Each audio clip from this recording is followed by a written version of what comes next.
Hi everyone, today I'm going to play with my Sennelier Pastel Pencils. I want to test them a bit more to see what they can do. And I will be using the Sennelier Pastel Card Mixed Media. So this paper is pretty thick and it takes water, so I can play with all the different ways I can blend those pastel pencils and see what I can do. I figured that this is the Sennelier brand, so it should be a good paper for those pastel pencils, I'm hoping. And in this video, I'm going to try to test different ways to use those pencils. There's so much bad rep about those pencils all over the internet. I want to see what's true and what's not true. In my last video, I proved that they work very well with pastel matte, which a lot of people say they don't, but I found that they do. With this one, I want to try other things. One of the many comments that I've read is that you can't dilute them with water, which is something you usually can do with soft pastels because they're pigments. And once you add water, they basically melt and turn into paint. So we'll see.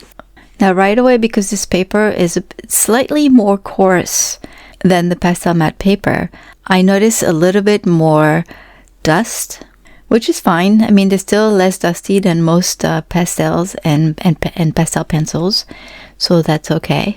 It also means that the paper really grabs those pigments really nicely. So the first thing that I'm going to do is, on a couple of petals, add all the colors that I can see and blend them and start working on an underpainting. Now, I wish I had all the colors that I ordered, but they're still back ordered. So I'm going to just stick with the 24 colors that I have, plus a couple of full pencils, but I might add something else later on. So I'm blending all those colors together. After I add all the colors that I see, I'm using a paper stump to blend them, and it works really well. And then I add more details. And then I'm just using water.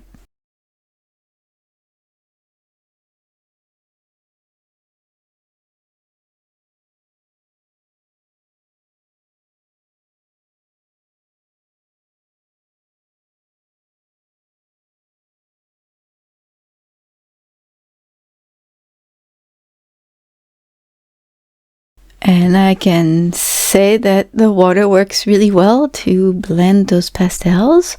The reason why I decided to do my underpainting with the water like that is because the water liquefies the pigment and kind of dissolves them into the paper. And it prevents me from adding too much thickness too fast. And that way I can add more layers and more details later on, before the paper gets saturated.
So once I find a technique that I think looks good, I apply it on all the petals all at once, not one petal at a time. So I add all the light yellow, then the orange, and then the darker colors. Then I use a paper stump to blend them all together to make the petals look smoother. Then I add more details and more of the brown, the darker colors, I blend them again with a stump, and after that I just add the water.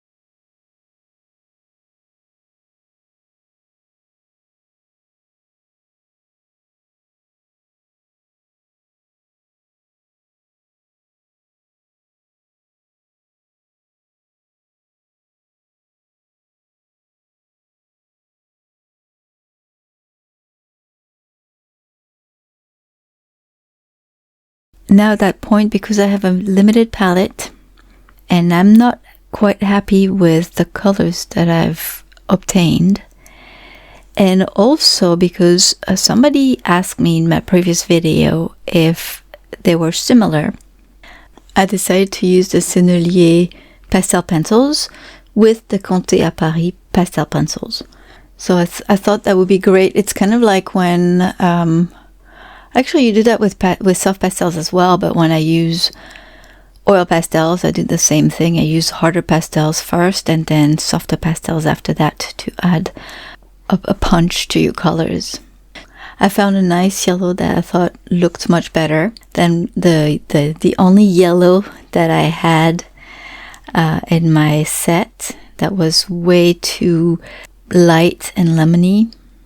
And as you can see, because the Conté à Paris pencils are way softer than the Sennelier, the colors really pop and the pigments are grabbed by the paper like really fast, really easily.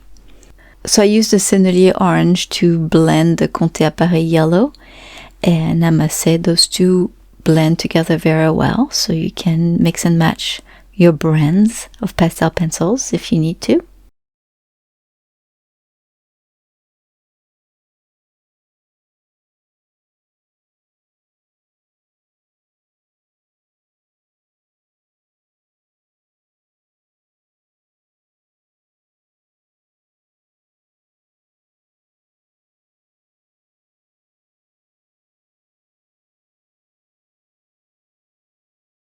But then I wanted to add a little bit more color because it was pretty yellow, and I ended up using two more colors from the Conté à Paris, a light orange and a brighter orange.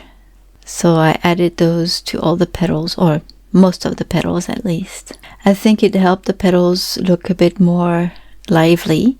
So the two petals that are on the very top of the bigger flower, somehow I messed up with them, and I started blending them originally without water. I used something else that I wanted to try. It didn't work very well for me. I'm gonna have to try again, and I might make another video, but I'm not gonna talk about it right now. So I messed it up, and I just basically ruined the surface. I couldn't add any more to it, and it started looking muddy. So I used some clear gesso. I used the Winsor & Newton clear gesso. It comes in all different brands. I also have some Liquitex. I think that Golden makes it too. Regardless of the brand, they're all good. And what that clear gesso does is it adds a layer of grit to your paper. So because it's clear, it doesn't cover the surface in white, but you can see through it, obviously. And it's lightly sanded, so you end up with a slightly sandpaper-like surface, which is cool. You can sand it down a little bit if you want to make it smoother, but I didn't. I really wanted to be able to add a lot more pigment to that petal, which I did, and it worked just great. I highly recommend this kind of gesso because you can use it for colored pencils, for instance, or paint. and you can apply it to anything. I remember I've used it on a piece of wood, and I was able to use colored pencils on it, and it worked great. It's a nice addition to your tools. Alright, so I decided that the petals were still a bit flat, and I really like contrast in my paintings and drawings. So I used a dark brown Sennelier pencil, and what I really like with those pencils is that because they're hard, you really can add some very nice details. And you see that they work well on top of the softer Comté à Paris pencils. And so that's what I used to work on the contrast of my petals. I also used a color shaper to do more blending. Now the color shaper has a silicone tip, and this particular one is nice and pointy, so I was able to blend details really nicely. And that's the tool that I used to finish working on the contrast on my petals. So I worked with basically all the colors that I had already used, both the Sennelier and then the Comté à Paris pastels. I just worked on the value basically to make that contrast pop more.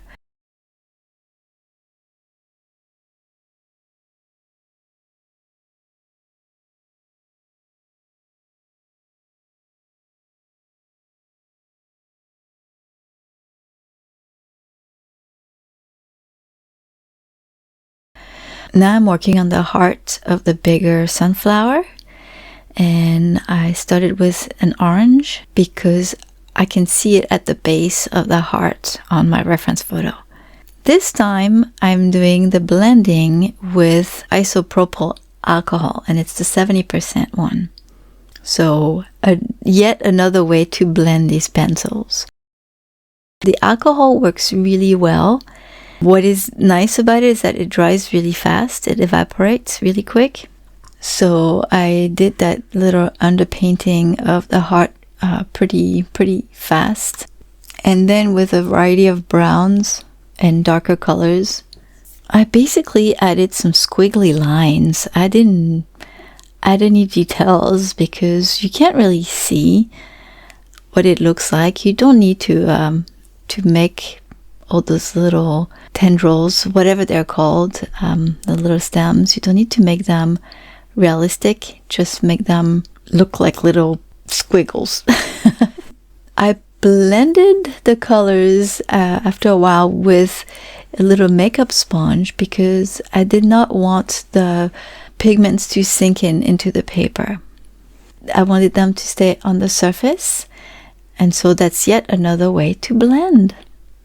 It's a softer way to blend, a little softer than using a paper stomp. The paper stomp will kind of push the pigments around a bit more. And finally, it was time to add the background, which is basically a blue sky. I used my Sennelier pencil. I enjoyed being able to contour those petals really nicely and precisely. And then I used alcohol again to blend it. And I kind of knew it was going to happen because I used some tan paper. Blending the blue into it turned it kind of into a blue-green. So, and again, because I don't have any other lighter blues, I used here again the Comté à Paris pencils. And I used a really light blue and a darker one to add my final layer of colors. This time, because I used the Sennelier blue for the underpainting, with the Comté à Paris, the blending is done very lightly, very softly with a makeup brush, so that there's a nice smooth gradient between the two blues. And that's about it. Honestly, I don't think there's anything wrong with the Sennelier Pastel Pencils. They worked really well with everything I've thrown at them. The only thing that I think will make people like them or not is the fact that they're harder. To me, I really like them because they're kind of halfway between a pastel pencil and a color pencil. And I really like working with both. So I think it's kind of nice to have something a little different than a soft pastel pencil. So that's it for my second review and little tutorial. I hope you liked it. Let me know in the comments if you decided to try them regardless of all the bad reviews, or if you have tried them and you really don't like them. They're probably not for everyone, but they're for me, that's for sure. Thank you all again. Have a wonderful day. I'll see you soon with another video. Bye bye.